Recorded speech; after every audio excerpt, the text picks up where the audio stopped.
السلام علیکم، آداب۔ زد نیوز کے نیشنل انٹرنیشنل خبر نامے میں آپ کا خیر مقدم ہے۔ میں محمد شہباز۔ آگے بڑھنے سے پہلے نظر ڈالیں گے سرخیوں پر۔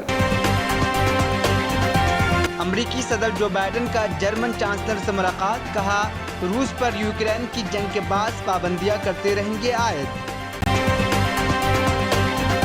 عراق میں ملک کی تاریخ کی سب سے بڑی ڈکیتی، عدالت نے 4 سابق سینئر حکومتی عہدیداروں کے گرفتاری کے کیے وارنٹ جاری۔ حقیقت فرضی خبروں کی شکار بن چکی، لوگوں میں صبر و تحمل کا فقدان، chief justice D Y Chandrachud کا بیان۔ ماحولیاتی تبدیلیوں کے خلاف جنگ میں سعودی عرب کا کلیدی کردار رہا، جان کیری کا بیان۔ اب خبریں تفصیل سے۔ امریکی صدر جو بائیڈن اور جرمن چانسلر اولاف شولز نے اس عزم کا اظہار کیا کہ روس پر یوکرین کی جنگ کے بعد پابندیاں عائد کرتے رہیں گی۔ غیر ملکی خبر رساں ادارے کے مطابق یورپی یونین کے ایک اہلکار نے خبردار کیا کہ چین کی طرف سے روس کو کسی بھی قسم کے اسلحے کی فراہمی سے وہ بھی پابندیوں کی زرد میں آئے گا۔ امریکی صدارتی دفتر کی انتظامیہ کے ایک سینئر عہدیدار نے بتایا کہ بائیڈن اور اولاف شولز نے اوول آفس میں 1 گھنٹے سے زائد وقت تک علیحدگی میں ملاقات کی۔ ان دونوں رہنماؤں کی گفتگو یوکرین کے لوگوں کے ساتھ مستقبل، عالمی یکجہتی کی اہمیت اور یوکرین کو سیکیورٹی، انسانی، اقتصادی اور سیاسی مدد فراہم کرنے کے لیے جاری کوششوں پر مرکوز تھی۔ صدر جو بائیڈن نے جرمن رہنما کا ان کے مضبوط اور مستحکم قیادت اور یوکرین کی حمایت کے لیے شکریہ ادا کیا۔ جرمن چانسلر اولاف شولز نے کہا کہ یہ ظاہر کرنا ضروری ہے کہ اتحادی جب تک اور جہاں تک ضروری ہو یوکرین کی حمایت جاری رکھیں گے۔ دونوں رہنماؤں کی ملاقات سے قبل امریکی حکام نے کہا تھا کہ گفتگو کی نکات میں جنگ کی صورتحال اور اگر چین روس کو فوجی امداد فراہم کرتا ہے تو اس کا جواب کیسے دیا جائے۔ جرمن چانسلر کا ایک روزہ مختصر دورے پر واشنگٹن وہ پہنچے تھے۔ ان کے ایجنڈے میں کوئی اور ملاقاتیں نہیں تھیں۔ دسمبر 2021 میں اقتدار سنبھالنے کے بعد سے یہ ان کا وائٹ ہاؤس کا دوسرا دورہ تھا۔ صدر جو بائیڈن کی قومی سلامتی کی مشیر نے بھی اپنے جرمن ہم منصب سے 1 on 1 ملاقات کی۔ واشنگٹن نے حالیہ ہفتوں میں کہا کہ چین میں روس کو ہتھیار فراہم کرنے پر غور کر رہا ہے، تاہم امریکی حکام نے ثبوت فراہم نہیں کیے۔ بیجنگ نے روس کو اسلحہ فراہم کرنے کی کسی ارادے کی تردید کی ہے۔ صدر جو بائیڈن سے جرمن چانسلر کی ملاقات سے قبل وائٹ ہاؤس کے پریس سیکریٹری کرائن جین پیئر نے صحافیوں کو بتایا کہ ہم نے ابھی تک چین کو کچھ کرتے ہوئے نہیں دیکھا کیونکہ یہ مہلک ہتھیاروں کا معاملہ ہے۔ ان کا کہنا تھا کہ چین کا روس کی طرف سے ہر قدم اس کے لیے یورپ اور دنیا کے دیگر ممالک کے ساتھ تعلقات کو مشکل بنا دے گا۔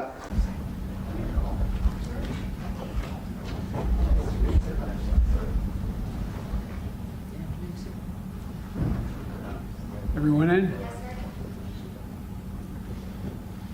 Well, Chancellor, welcome back to the Oval Office. Welcome back to the White House.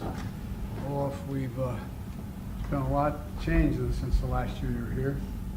Matter of fact, if I'm not mistaken, you were here in February of 2022, and Russia was amassing its troops, 185,000 troops on the Ukrainian border, and we made it clear that if he moved, we would both respond. And together we made good on that promise. And I want to thank you, Olaf, for your strong and steady leadership. I mean that sincerely. It's made a world of difference.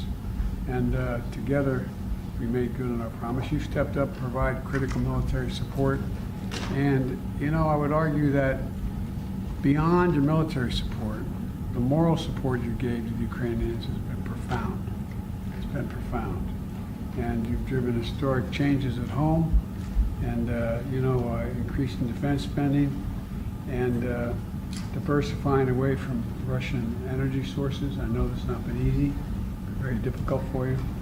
Together we work lockstep to supply critical security assistance to Ukraine, and from everything from what we've done in lockstep, ammunition, artillery, armored tanks, air defense systems, and we've been together throughout this.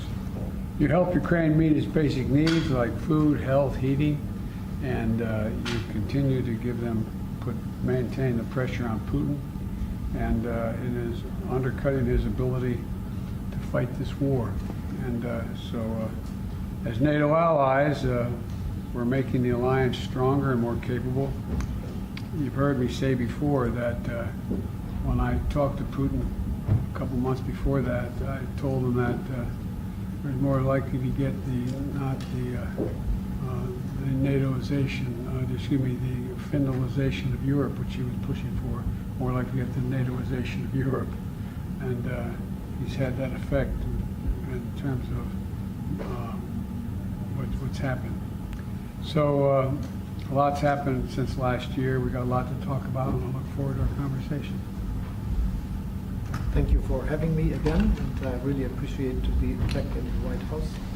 And let me just say this is a very, very important year because of the very dangerous threat to peace that comes from Russia invading Ukraine. And it's really important that we acted together, that we organized our lockstep, and that we made it feasible that we can give the necessary support to Ukraine during all this time. And at this time, I think it is very important that we give the message that we will continue to do so as long as it takes and as long as it is necessary, and that we are ready also for staying with the Ukrainians as long as it is necessary. And I really appreciate the very good cooperation between the two of us, our governments, and the United States, and Germany, and Europe. And the transatlantic partnership is really in a very good shape today, and this is very much thanks to your leadership. So I'm really happy to be here and to talk with you. There's a lot to talk about. Well, thank you. Mr. President, thank you so much.